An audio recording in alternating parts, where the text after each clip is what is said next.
বন্দী পুরুষোত্তম, প্রেমময়ী শ্রী শ্রী ঠাকুর অনুকূলচন্দ্র।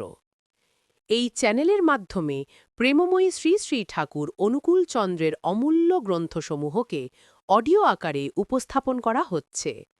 আমাদের আন্তরিক প্রয়াস যেন সকল ভক্তপ্রাণ দাদা ও মায়েরা ঠাকুরের বাণী, অমৃত কথা ও ইষ্ট প্রসঙ্গ থেকে আকণ্ঠ অমৃত রস পান করতে পারেন। যেমন তাকে দেখি, বইয়ের পৃষ্ঠা ৩৬১ থেকে ৩৬৮, পার্ট ৩৮। অধ্যায় ৫৬। খাওয়া দাওয়ার পর আবার সবাই ঘিরে বসল ঠাকুরকে। আবার কাছে এসে বসল কৃষ্ণলাল। কেষ্টারে, তামাক খেতে হয় আর একবার।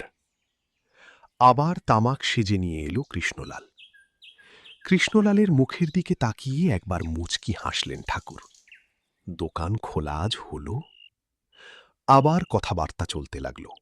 নানা জনের নানা প্রশ্নের উত্তর দিতে লাগলেন ঠাকুর। কথা চলতে চলতে সন্ধ্যা হতেই লেগে গেল কীর্তন। রাত তখন গোটা 10। কীর্তন চলছেই। ঠাকুর বলে উঠলেন, কেষ্টারে, যা এবার দোকান খোল গিয়ে। আজ সারাটা দিন যে দোকানই খুললি নে। আবার এত রাতে দোকান খুলতে যাব? বিস্মিত হয়ে আমতা আমতা করতে থাকে কৃষ্ণলাল। আরে যা না, তাতে আর দোষ কি? কৃষ্ণলালকে পাঠিয়ে দিলেন ঠাকুর দোকান খুলতে। দোকানের কাছাকাছি হতেই দেখে দোকানের সামনে লোক দাঁড়িয়ে। কৃষ্ণলালকে দেখে আশ্বস্ত হল তারা। আরে, এই তো মহাজন এসে গেছেন। আমরা কখন থেকে ঘোরাঘুরি করছি, ভাবছিলাম আজ কাপড় না নিয়েই ফিরে যেতে হবে। ব্যাপার আর কিছুই নয়, মফস্বলের দোকানদার পুজোর সওদা করতে এসেছে। কৃষ্ণবাবুর দোকানের বাঁধা গ্রাহক তারা। 1010 টাকার কাপড় বিক্রি করল কয়েক ঘন্টার মধ্যে। কাপড়ের ফর্দ হাতে ধরেই মিষ্টির দোকানগুলোতে খবর পাঠিয়ে দিলে, তোমার দোকানে যা যা মিষ্টি আছে সব ওজন করো, সব মিষ্টি কিনে নিলাম আমি। সহিসকে হুকুম দিলে, যা গাড়ি করে পৌঁছে দে সব অশ্বিনীবাবুর বাড়িতে। হাতে একখানা চিরকুট দিয়ে দিলে, ঠাকুর ভোগের জিনিস পাঠালাম, কীর্তনান্তে সবাই যেন প্রসাদ পান। দয়া করে ব্যবস্থাটা করো, আমি খদ্দের বিদেয় করেই আসছি। মিষ্টির ব্যবস্থা করে মুদির দোকান থেকে পাঠালেন ঘি, ময়দা, ডাল, মশলা, তরকারির মধ্যে আড়তের আলু। কিরে, আজ ব্যাপার কি? দোকান বন্ধ করে বাসায় পৌঁছতেই ঠাকুর বললেন, ভালোই হয়েছে না কি বলিস? নিশ্চয়ই, ও বেলা আটকিয়ে রেখেছিলে, এ বেলা সুদ শুদ্ধে দিলে। মনের মধ্যে ওর এই উত্তর, মুখে শুধু একটু হাসে। সেই রাত্রেই পাড়ায় পাড়ায় গিয়ে নিমন্ত্রণ করা হলো। সবাই যেন এসে প্রসাদ পান। সারা রাত্রির ধরে চলল কীর্তন আর প্রসাদ ভোজন। কীর্তনে পাগল হয়ে গেল কৃষ্ণলাল। সেদিন কথা কইতে কইতে ঠাকুর হঠাৎ উঠে দাঁড়ালেন। চলো, কেষ্টাদের বাড়ি যাওয়া যাক। যাবেন তো তখনই, মানবেন না। কাছে ছিল বীরু রায়, সতীশ জোয়ারদার, ওভারসিয়ার শ্রীশ নন্দী, শ্রীশ দত্ত, অশ্বিনী বিশ্বাস প্রভৃতি। ঠাকুরের সঙ্গে সঙ্গে উঠে দাঁড়িয়েছে সবাই। এখানে যা, সেখানেও তাই। কৃষ্ণলালের বাড়িতে চলল অহরাত্রব্যাপী কীর্তন। কৃষ্ণলালের আহ্লাদের সীমা নেই। এমন করে আশা মিটিয়েছেন ঠাকুর, মনের এমন গোপন প্রার্থনাটিও কান পেতে শুনেছেন তিনি। আগের রাতে একলা মনে বাসনা করেছিল কৃষ্ণলাল, ঠাকুর যদি একবারটি স্বেচ্ছায় আসতেন এই অধমের গৃহে। সে শুধু বাসনা নয়, অন্তরের আহ্বান, ভালোবাসার ঈশোনা। রাত পোয়াতেই তাই স্বেচ্ছায় এসেছেন ঠাকুর। ভক্তের মান রাখলেন তার বাঞ্ছা পূর্ণ করে। কৃষ্ণলালের ভাবই আলাদা। তার কাছে ঠাকুর হলেন বাপ মরা ছেলের মা। সেবার হিমায়তপুর গিয়েছে ঠাকুরের সঙ্গে। গিয়েছে তো রয়েই গিয়েছে। বাড়ি থেকে তাগাদা যাচ্ছে, আর কতদিন দেরি হবে। শেষে একদিন যাওয়ার জন্য বিদায় নিল। যাওয়ার কথা বলতে পারে না, চোখ দিয়ে শুধু জল পড়ে দর দর ধারে। নৌকো ভাড়া করা হয়েছে। তল্পি তল্পা নিয়ে নৌকোয় উঠল। ঠাকুর সঙ্গে এলেন ঘাট পর্যন্ত। সে কি করুণ দৃশ্য! ঠাকুরের ইচ্ছে করছে না ছেড়ে দিতে। কৃষ্ণলালেরও বুক ফেটে যাচ্ছে ঠাকুর ছেড়ে যেতে। একজন বিষণ্ণ বদনে কূলে দাঁড়িয়ে, আর একজন কেঁদে বুক ভাসাচ্ছে নৌকোয় বসে। মায়ের কাছ থেকে একমাত্র মেয়ে প্রথম চলেছে শ্বশুর বাড়ি। না, তারও বাড়া। কৃষ্ণলালের চোখে বিরহের সমুদ্র সপ্তক। হাওয়া পেয়ে পাল তুলে দিল মাঝি। দেখতে দেখতে নৌকো ছুটল মাঝ দরিয়ায়। যত দূরে চলে যায় তত ছটফট করতে থাকে কৃষ্ণলাল। ঠাকুর এক দৃষ্টি চেয়ে আছেন তার দিকে, কিন্তু আর একটু পরেই দৃষ্টির বাইরে চলে যাবেন ঠাকুর। ভাবতেই হাউমাউ করে কেঁদে ফেললে কৃষ্ণলাল। না গো, এই বিরহ অসহ্য, বেদনায় চঞ্চল হয়ে উঠেছে সে। নৌকো তখন প্রায় মাঝ পদ্মায়, সেইখানেই জলে লাফিয়ে পড়ল কৃষ্ণলাল। একই পদ্মা প্রমত্তা নদী, তার উপরে বন্যায় গর্ভবতী, তখন দৃষ্টিগ্রাসী মুক্তকেশী রূপ তার। তার এক একটা ঘূর্ণির চোখে মৃত্যুর ভ্রুকুটি, জলের বুকে চির রহস্যের জাল। নৌকুর মাঝিরা হাই হাই করে উঠল। যারা ডাঙা থেকে দেখতে পেয়েছে তারাও আশঙ্কায় চিৎকার করল, আহারে, এই কি করল, এইবার মূলো যে। ঠাকুর তেমনই ধীর অচঞ্চল, তাকিয়ে আছেন তেমনই স্থির নয়নে। লোকের মন্তব্যের প্রত্যুত্তরে একবার শুধু বললেন, শালা কি আর এতেই মরে। পাকে পড়ে ডুবতে লাগল কৃষ্ণলাল। ডুবছে, কিন্তু নাম চালিয়ে যাচ্ছে আর প্রার্থনা করছে, ঠাকুর, একবার শেষ দর্শন দাও, তোমাকে না দেখে আমি মরব না। ডুবতে ডুবতে মাটিতে ঠেকল কৃষ্ণলাল। মাটিতে পৌঁছুতেই গুরু স্মরণ করে দাঁড়িয়ে পড়ল সোজা হয়ে। ওগো, আমি তোমার কাছে যাব যে। দাঁড়াতেই অবাক, দেখে হাঁটু থেকে বাকি দেহটা জলের উপরে। ঠাকুর তখনও কূলে দাঁড়িয়ে। আর পাইকে ঠাকুর লক্ষ্য করে ছুট দিল কৃষ্ণলাল। হাঁটুর বেশি আর কোথাও ডোবে না। মাঝপদ্মা থেকে তীর পর্যন্ত সর্বত্রই সেই হাঁটু জল। কূলের দর্শকরা তো থ মেরে গিয়েছে। ই আবার কি অদ্ভুত দৃশ্য! বর্ষার পদ্মা শুকিয়ে গেল নাকি এক নিমেষে? কিন্তু যে কূল পেয়েছে সে ডুববে কেন? মাঝ গাঙেও তার হাঁটু জল। সে জলে জঙ্গলে জিত সংহার। এতটা জল ভেঙে আসছে, কিন্তু ক্লান্তি নেই। পদ্মা নদী তো নয়, শুকনো মাঠ। হাসছি আর দৌড়াচ্ছে কৃষ্ণলাল। উঠে কাছে আসতেই পিঠে একটা চাপড় দিলেন ঠাকুর। সাবাস কেষ্টা, ধন্য তোর সাহস, আর ধন্য তোমার মহিমা। যারা চোখে দেখলি তাদের ই ছাড়া কথা নেই। ঠাকুর এসেছেন সেই কৃষ্ণলালের সাদা কাগজের চিঠি পেয়ে। নির্বাক ডাকের সাড়া দিয়েছেন এমনি সর্বশ্রব্য স্বরে। ভক্তবাঞ্ছা পূর্ণকারী লীলা মনোহর হরি। কতভাবে কেমন করে যে ভক্তির স্বাদ মিটিয়ে চলেছেন তার কি অন্ত আছে? সে মাণিক্য সংগ্রহ করে মালা গাঁথবে কি? ইষ্ট প্রসঙ্গে শুনতে চ্যানেলটি লাইক, শেয়ার, সাবস্ক্রাইব করে অল নোটিফিকেশনে ক্লিক করে রাখুন। সেবার বেরিয়েছেন খোক সাজাবেন বলে। বাসা থেকে বেরিয়ে খানিকটা এসেই কি খেয়াল হলো, ঘুরে দাঁড়ালেন। না গো না, খোকসা এখন নয়, আগে রাতুল পাড়ায় যাব। রাতুল পাড়ায় মানে রাতুল পাড়ার যোগেন সরকারদের বাড়িতে। যোগেন আর যোগেনের জেঠুতো ভাই শ্রীকান্ত দুজনই ঠাকুরের ভক্ত। যোগেন এমএ বিএল, কিন্তু ওকালতি বিশেষ করেনি, তখন হেডমাস্টারি করছে খোকসা জানিপুর হাই স্কুলে। শ্রীকান্তর মায়ের ভক্তির সীমা নেই। ওই 4-5 মাইল রাস্তা হেঁটে ঠাকুর দর্শন করতে আসা চাই রোজ। ঠাকুর যে কদিন কুষ্টিয়ায় থাকেন শ্রীকান্তর মায়ের আশাই চাই। সেদিন দেহটা খারাপ হওয়ায় যেতে পারেনি, তাই ফটোর সামনে বসে মনের দুঃখ জানিয়ে কাঁদছিল।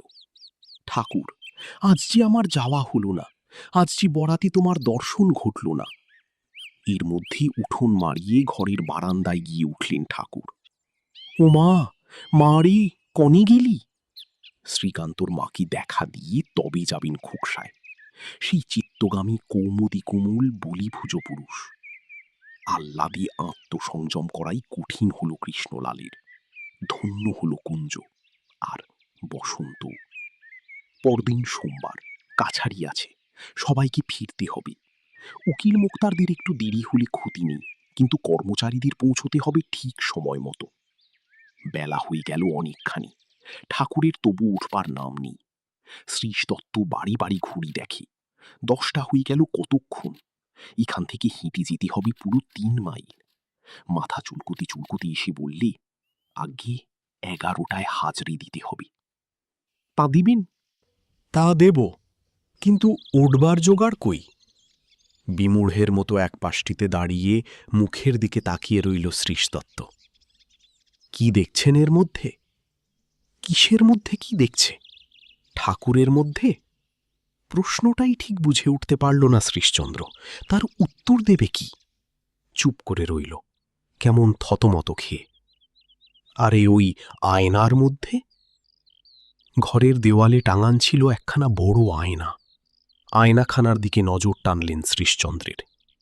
কি দেখতে পাচ্ছেন ওর মধ্যে? আয়নার মধ্যে? আয়নার মধ্যে আবার কি দেখবে? যে দেখে সে নিজের মুখই দেখে। কিন্তু এই মামুলি উত্তরের জন্যেই কি জিজ্ঞেস করলেন ঠাকুর? ফস করে উত্তরটা দিয়ে বেকুবি করবার ইচ্ছে হল না। আয়নার দিকে তাকিয়ে আমতা আমতা করতে লাগল নিজের মনে। দুহাতে ধরে আয়নাখানা নামিয়ে আনলেন ঠাকুর, একভাবে ধরে রাখলেন নিজের মুখের সামনে। কি দেখছি জানেন? কি আর, নিজের মুখ, নিজের ওই কোমল কান্ত বদনশ্রী। যা আমরা দেখে মোহিত হচ্ছি তাই তুমি নিজে দেখছ। শ্রীশচন্দ্রের মনে অন্য আর কি জবাব আসতে পারে? কি দেখছি জানেন? আয়নার মধ্যেকার প্রতিফলনের দিকে তাকিয়ে ঠাকুর বলতে লাগলেন, মানুষ যে ব্রহ্ম ব্রহ্ম করে সেই ব্রহ্মকে দেখতে পাচ্ছি। স্নিগ্ধ গাম্ভীর্যে পরিপূর্ণ মুখখানি। নিজের দৃষ্টি নিয়ে নিজের তত্ত্ব দেখলেন, নিজের স্বরূপের কিঞ্চিত পরিচয় দিলেন পরের কাছে। যে পরম সিদ্ধির জন্যে পরিশ্রান্ত হচ্ছ, এই দেখো তা এইখানে। এইটাকে তোমার আদর্শ করো, আর আদর্শের প্রতিচ্ছায়ে নিজেকে চেনো। আদর্শ মানেই নিজেকে দেখে নেবার আয়না, যার মধ্যে ফুটে ওঠে তোমার পরিচয়ের প্রতিবিম্ব। কথাটা বলেই অন্য কথায় চলে এলেন ঠাকুর। চলুন দাদা, এবার কুষ্ঠে যাই। আপনাদের আবার ওদিকে কাছারির বেলা হয়ে গেল। কটা বাজে দেখুন তো? পকেট থেকে ঘড়ি বার করে শ্রীশদত্ত উত্তর দিলে, 11টা বাজতে এই মিনিট 15। চলুন তবে যাওয়া যাক। যাওয়া তো যাক, কিন্তু এই কমিউনিটি তো আর 3 মাইল রাস্তা পাড়ি দেওয়া যাবে না। দেরি যা হবার তা হবেই। সেবার শ্রীশদত্ত গিয়েছেন হিমায়তপুরে, মোটে 1 দিনের ছুটি নিয়ে। পরের দিন স্টিমারে এসে কাজে হাজিরে দেবে। ঠাকুর প্রণাম করে বিদায় নিয়ে স্টিমার ঘাটে এসে পৌঁছেতেই স্টিমার ছেড়ে দিল। সামান্য একটু দেরি করে ফেলেছেন শ্রীশবাবু। হায় হায়, কি হলো! একটুখানির জন্য স্টিমার ফেল করলাম ঠাকুর। ঘাটে দাঁড়িয়ে আফসোস করছে। দাঁড়িয়ে থাকতে থাকতেই দেখে স্টিমার ফিরে আসছে। বেশ খানিকটা চলে গিয়েছিল, কিন্তু ফিরে এসে ভিড়ল একেবারে ঘাটে। ওদের কি একটা কাজের জিনিস ভুলে ফেলে গিয়েছিল, সেইটে তুলে নেবার জন্যে ফিরে আসা। কিন্তু শ্রীশবাবু বুঝলেন এ ফিরে আসা তাঁরই জন্যে। যিনি শ্যাম, তিনি কুল রাখতেও জানেন। ঠাকুর হাঁটা আরম্ভ করলেন। পিছনে পিছনে অশ্বিনী বিশ্বাস, বীরু রায়, সতীশ জোয়ারদার, সত্য দত্ত, শিরিষ দত্ত এবং আরও অনেকে। ঠাকুর হাঁটছেন, ওরা দৌড়চ্ছে, দৌড়চ্ছে আর নাম করছে। তখনকার দিনে ঠাকুরের হাঁটা ছিল এই, তাঁর হাঁটা অন্যের দৌড়। একবার জানিপুর বাজার থেকে আসছেন খোকসা স্টেশনে। খোকসা থেকে ট্রেন ধরে আসবেন কুষ্টিয়ায়, সেও মাইল 3 রাস্তা। এলেন মিনিট 15। আর সবাই রাস্তায় পড়ে রইল। কেবল এক সত্যদত্ত লম্বা পায়ে ঘোড়দৌড় করে কোনো রকমই ঠাকুরের সাথ রেখেছিল। স্টেশনের কাছে এসে ঠাকুর জিজ্ঞেস করলেন, কি সত্যদা, আর 1 মাত্রা বাড়াতে পারেন না? সত্যদত্ত তো অবাক, এর উপরে আবার মাত্রা! সর্বনাশ, এই যে গলা থেকে জিভ নেমে এসেছে। বললেন, আজ্ঞে না, এই আমার হাইয়েস্ট স্পিড। ঠাকুর বললেন, আমি ইচ্ছে করলে আর একটু বাড়াতে পারি। আমার মনে হয় মালগাড়ির সমান ধরা যায়। এই হলো হাঁটা, গতি সত্তমের গতি। রাস্তা দিয়ে ওই যে ঢিমে তালে ছকড়া গাড়িগুলো যায়, ওদের বোল কি জানেন? ওদের বোল হলো, যাচ্ছি যাব, যাচ্ছি যাব, যাচ্ছি যাব। কখনো যাচ্ছি উঠবে না, যাচ্ছি যাব। ওই ছকড়া ঘোড়ার গতি দিয়ে হবে না, হতে হবে রণপ্রমত্ত দুর্মদ অশ্ব, যার খুরের ধুলায় প্রলয়ের কাল বৈশাখী, শ্বাসে প্রশ্বাসে সমুদ্রের উচ্ছ্বাস, স্ফীত কিশোরে কিশোরীর পৌরুষ, নাসা হৃষায় দিগ্বিজয়ের রব। ছকড়া নকড়ায় চলবে না, হতে হবে হৃহীন হয়। কাছারির পাশ দিয়েই বারাদি যাওয়ার পশ্চিমমুখী রাস্তা। 2 মাইলের উপরে আসা হয়ে গেল। কাছারির সামনে আসতেই শোনা গেল ট্রেজারি পুলিশের ঘণ্টা বাজছে। কটা বাজল? শ্রীশদত্তকে জিজ্ঞেস করলেন ঠাকুর। ঠিক 11টা। তবে আর লেট হয়নি, আপনি কাছারি চলে যান। ঠাকুর সোজা চলে এলেন শ্রীশ নন্দীর বাসায়। কুষ্টিয়া রেল স্টেশনের সঙ্গেই শ্রীশবাবুর বাসা। রাত 11টায় বাজিতপুর থেকে স্টিমার আসবে, ফিরে যাবে শেষ রাত্রে। স্টিমারে হিমায়তপুর ফিরবেন ঠাকুর। রেল স্টেশনের কাছেই স্টিমার ঘাট। শ্রীশবাবুর বাসায় এসে একটু এগিয়ে রইলেন আর কি। যতক্ষণ স্টিমারের সময় না হলো ততক্ষণ চলল কীর্তন। যথারীতি এখানেও জুটে গিয়েছে সবাই। বিশেষ করে ঠাকুর ফিরে যাচ্ছেন। স্টিমার ছাড়বার সময় প্রণাম করে তবে বাড়ি ফিরবে তারা। এদিকে নাম পেয়েই প্রবলভাবে নাম ধ্যানে লেগে গেল শ্রীশ দত্ত। সন্ধ্যা হতেই বসে যায় সেতার নিয়ে। সেতারের তারের বুকে তুলতে থাকি নামের ঝঙ্কার। বাদ্যের সুরকর্মে চলে নামের নৃত্য। তান করতে করতে বিভোর হয়ে পড়ে। রাগানুরাগে কেটে যায় রাত 2-2:30 পর্যন্ত। একদিন বিছানায় বসে সেতারে নাম তুলছে। পাশেই ঘুমিয়ে আছে স্ত্রী। রাত 2টোর কম নয়। অন্ধকার ঘরেই নামের তানে লীন হয়ে আছে শ্রীশচন্দ্রের মন। হঠাৎ একসময় গা ছোঁয়া যেতেই চমকে উঠল কুসুম কুমারী। ঘুম ছুটে গেল মুহূর্তেই। এ কি, কি হলো? ঘরের মধ্যে এত আগুনের ফুলকি কেন? বিদ্যুতের মতো ঝিলিক খেয়ে বেড়াচ্ছে সারা ঘর। চোখের সামনে একটা ঝলক লেগেই ঘুম ভেঙেছে কুসুম কুমারীর। ঘুম ভেঙেই দেখে ওই নামরুষ্যির নাচন। আবার গা ছুঁয়ে দেখল স্বামীর। তড়িৎ স্পৃষ্টের মতো ধাক্কা খেয়ে এলো হাতখানা। স্বামীর দেহ যেন ইলেকট্রিকের তার।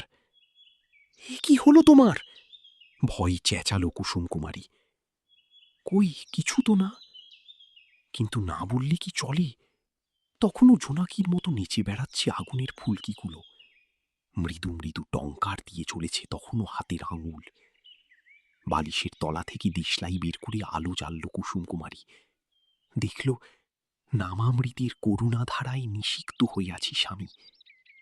অশ্রুধার নেমে আসছে দুটো গাল বেয়ে। মুখে ভাষা নেই, শুধু আনন্দের ঔজ্জ্বল্য।